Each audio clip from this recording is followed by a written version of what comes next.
Thank you, everybody, for coming to the Aaron Torres Podcast YouTube page. I do have one quick favor before we get to the video that you came here for, and that is very simply this. You see that little red subscribe button below this video? Go ahead, smash that subscribe button. It really does help me. It really does help this channel grow and my audience grow. So go ahead and hit that red subscribe button. And now, here is the video that you came here for. But obviously, the biggest game of the college football season so far. Number 3, Georgia, at number 2, Alabama. And it's kind of crazy how, like everything that happened since the last time I recorded. If you remember, Thursday's episode was obviously recorded late Wednesday night. And at that time, so much uncertainty about that game. Nick Saban had just been ruled out for the game. At that point, we didn't even know how healthy he was. He said he was asymptomatic. We didn't know if he'd be able to coach this week. We didn't know if he'd be able to coach next week against Tennessee. We didn't know if anybody else in the building had it besides him and his AD, Greg Byrne. Was Steve Sarkisian going to be okay? Were the players going to be okay? Was this game going to get canceled? Instead, the game goes off without a hitch, and not only does it go off without a hitch, it goes off with Nick Saban on the sidelines. You guys all followed the story. I don't need to spend too much time here, but you start hearing late Friday that Nick Saban, after testing positive on Wednesday, he had a follow-up test on Thursday, tested negative, had a follow-up test on Friday, tested negative. And at that point, you start to get the feel that this guy, Saban, might actually be on the sidelines on Saturday. That's exactly what happens. He gets cleared to coach about 10 a.m. Pacific time, 1 p.m. Eastern, and it's on like Donkey Kong. And I will tell you, after everything that Alabama had been through, when I saw Nick Saban walk through that tunnel, I just didn't see any way that they were losing that game. And they didn't. They dominated, they were awesome, and they win convincingly over Georgia. The final score, 41-24. Now, in terms of the game itself, listen, I could get into every little thing, and I'll get into a lot of it here in a minute, but it essentially went as I told you it would go. And I'm not going to lie, all my picks weren't great this weekend. I picked Tennessee to beat Kentucky. I picked some other games that stunk, but this one basically went exactly as I said that it would on Thursday's show. Georgia plays great defense, but the bottom line remains that they have a former walk-on at quarterback. Stetson Bennett is a great story, and we'll get into him in a minute. But at some point, when you play Alabama, you have to be able to pick up yards and make plays yourself on offense.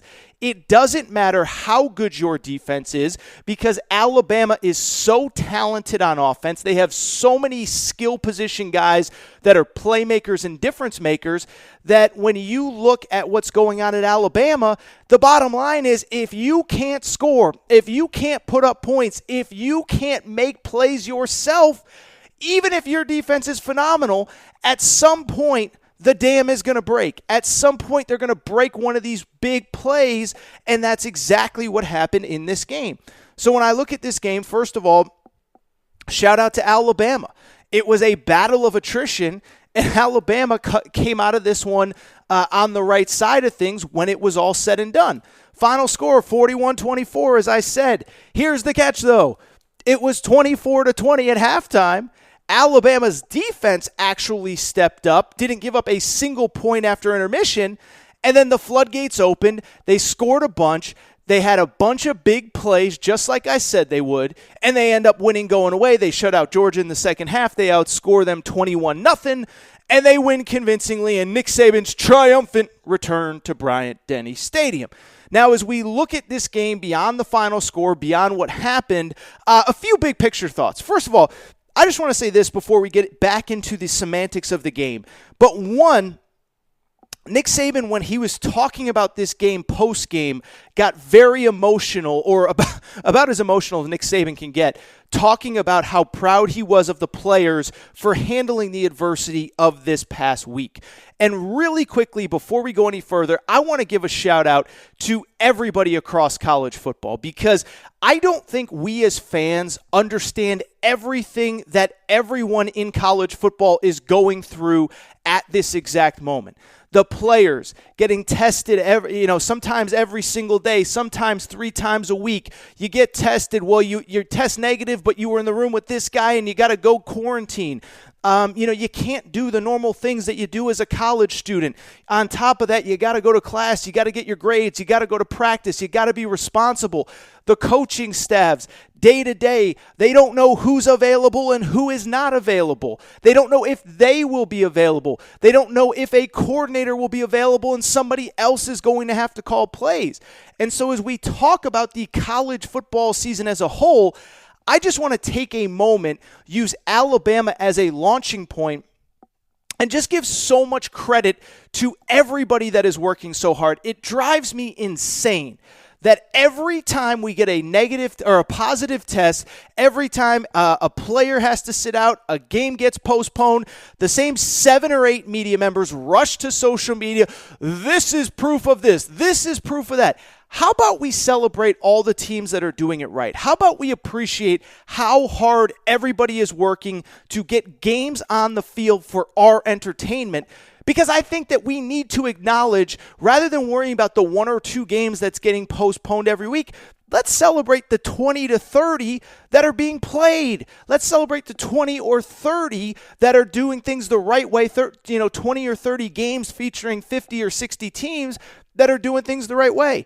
It's funny, if you remember back to, I guess it was probably July or August, I had Cole Kublik on this show, and we talked about what these programs were doing behind the scenes, how hard they were working, and I think I'm going to have Cole back on this week kind of to do a pseudo-victory lap as we get set for Big Ten football. But Cole is also in those locker rooms, and he knows how hard everybody is working. So very quickly, I wanted to use Alabama as a jumping off point because imagine preparing for the game of the season, the biggest game that some of these guys will ever play or have ever played in to this point, and all of a sudden you find out that your coach might not be there. The reason you came to Bama, he's not by your side in the biggest game. He ended up being okay.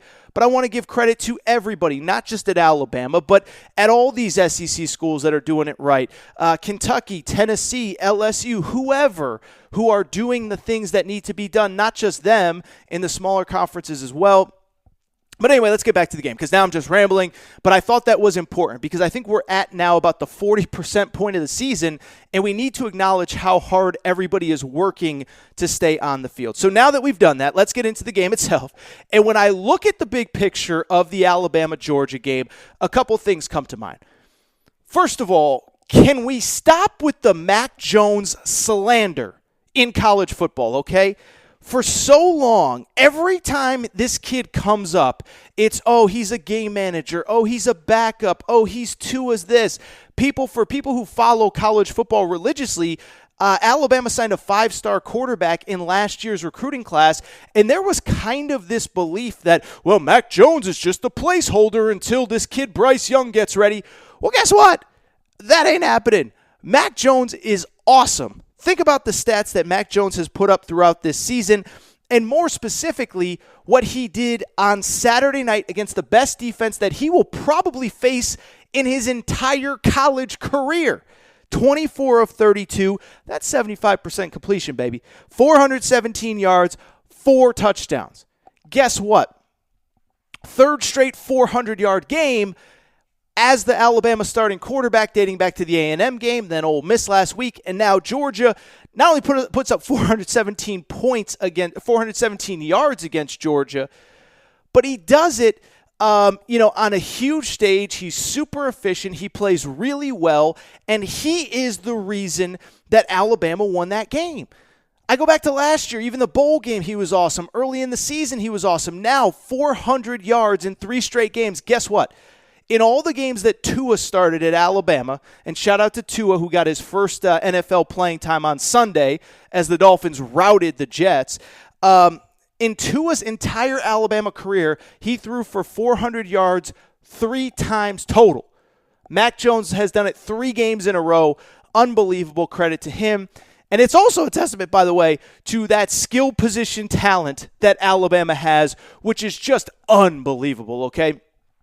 Jalen Waddle, the wide receiver there, I believe he may be the best wide receiver in college football. Combination of speed, athleticism, route running. I don't claim to be some X's and O's guru, but that kid is unbelievable. And to do it against that Georgia defense the way that Jalen Waddle did on Saturday night, 6 catches, 161 yards, almost 27 yards a catch, unbelievable. Devontae Smith, 11 catches as well. It also brings up to me a very fascinating point, which is, did Alabama maybe have the best defense or best offense in the history of college football last year when you think about the fact that they had 2 first-round draft picks at wide receiver in Henry Ruggs, who's now with the Las Vegas Raiders, and with Jerry Jeudy, who's now with the Denver Broncos, with Tua, with these 2 guys, and Najee Harris? It's something worth considering. I had somebody bring this up to me on Sunday. Has any team ever had 4 first-round picks at the wide receiver position? Because that's what it looks like Alabama had last year with Jerry Jeudy and Henry Ruggs, who have already been first-rounders, and now Jalen Waddle and Devontae Smith, who appear to be on their way as well. The closest I could come up with, by the way, shout out to me, I did some research here, 2000 Miami Hurricanes had Santana Moss, Reggie Wayne, and Andre Johnson in the same season. Alabama may have 4 wide receivers off last year's team that are going to be first-round picks. And so Alabama, I believe, might actually, and this sounds crazy if you're a college football fan, I think Alabama might have the most explosive offense in college football. When you talk about quarterback play, running back play, and all these wide receivers that can make plays, and that really brings me to what I would say is the big, broad, overarching theme about this weekend and this game specifically, and that's this. It is going to take a very unique team to beat Alabama in college football this season.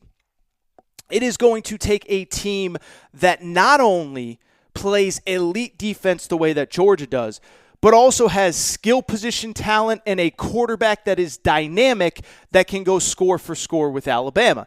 And if you look at Alabama in the big picture, it sounds crazy. It feels like the season just started. But I think we can pretty much already pencil in Bama for one of the college football playoff berths, assuming nothing crazy happens injury-wise, and knock on wood, nobody would ever root for that. But when you look at Alabama, think about it like this.